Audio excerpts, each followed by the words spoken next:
Today I find myself in London's Docklands on a cold January late afternoon to look at two stations. One that's in use, another that isn't. The one that's in use is Beckton Park, here. And the one that isn't is Central, which was also here. All that separates the two is 54 years. Beckton Park was, as of 2020, the least used station on the Docklands Light Railway. It serves the Royal Albert development, of which more later.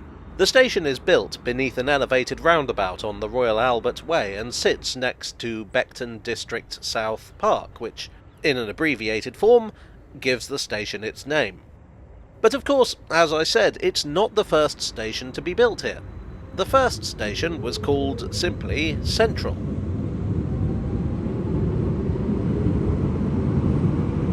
Central was on a line known as the Royal Albert Dock Railway, but more commonly called the Galleons branch. The Galleons branch is quite an interesting one, at least if you're a nerd like me.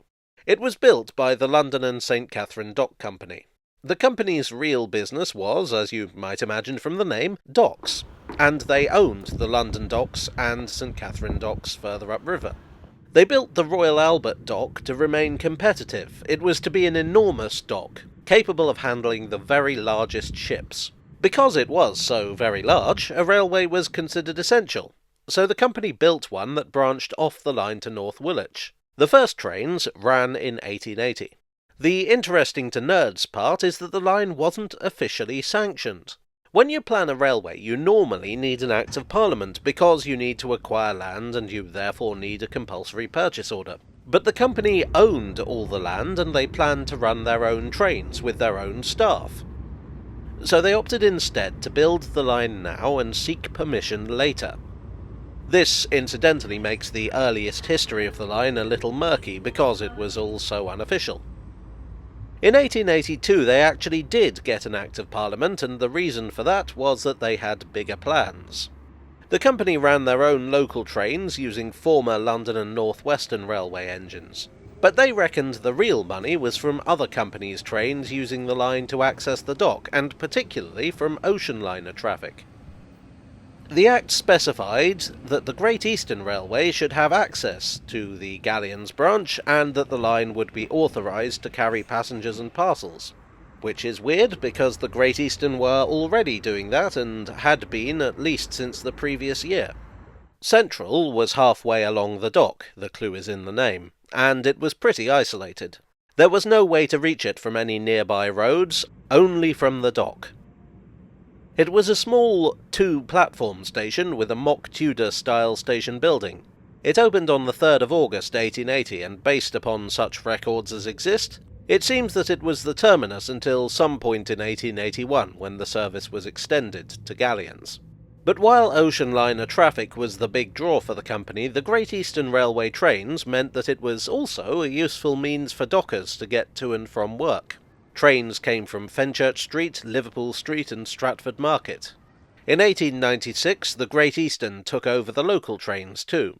In 1909, the dock company became part of the Port of London Authority, competition between the different dock companies having become so financially ruinous that it threatened the very existence of the Port of London. The PLA owned the railway, but the Great Eastern still ran the trains. But times were changing. The First World War brought a reduction in passengers, and the coming of electric trams and buses meant that many didn't return after the war.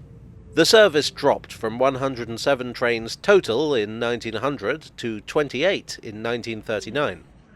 Central was the least used station on the line, and in 1933 was reduced to an unstaffed halt.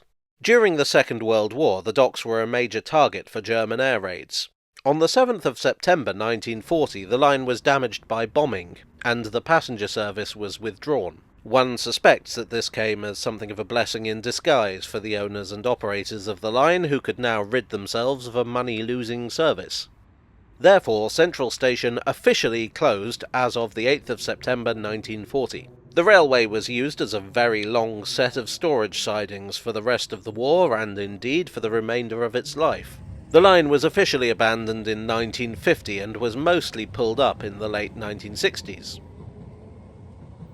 By this time, the docks themselves were going into decline. The Royal Albert Dock had been built to take the biggest ships in the world, but with the coming of massive container ships, that wasn't big enough. In 1981, it officially closed as a dock. In the 80s, the London Docklands Development Corporation began the process of regenerating the docks, and this is where Beckton Park Station comes in. The Docklands Light Railway was built with the intention of improving transport links around the old docks, and thus making them more attractive to developers. The branch line to Beckton, upon which Beckton Park Station sits, was opened in 1994.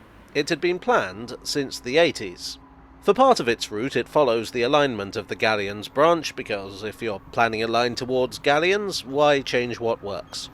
The hope was that the Royal Albert Dock would be reinvigorated, much as the Isle of Dogs had been with Canary Wharf.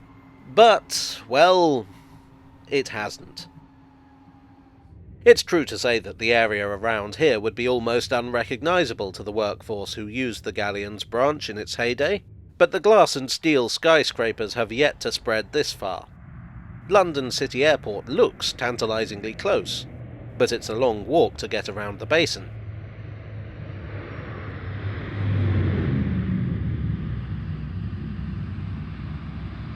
The housing around here is pretty small scale. The University of East London Docklands campus opened in 1999. In 2013, a new business park was announced to attract business from all over the world, complete with new residential blocks and all the amenities needed for a new district. And that hasn't happened either. It started, but construction has been agonisingly slow. Early in 2022, the Greater London Authority asked the developers, Advanced Business Park, what was actually going on. A few months later, the GLA found out when ABP went into liquidation. The Royal Albert development is now an embarrassment, the anti-Canary Wharf. Beckton Park, intended as an important transport connection, is now the strikingly modern equivalent of the old Central Halt. I find it curious that no matter who owns the station here, despite an excellent service into the city, it's seemingly destined to be underused.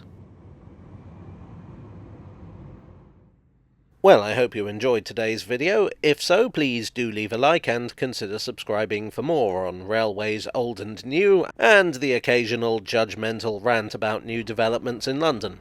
Thanks as always to my donors on Ko-fi and Patreon, as well as here on YouTube. You are the new railway to my old alignment. And I will see you all again very soon.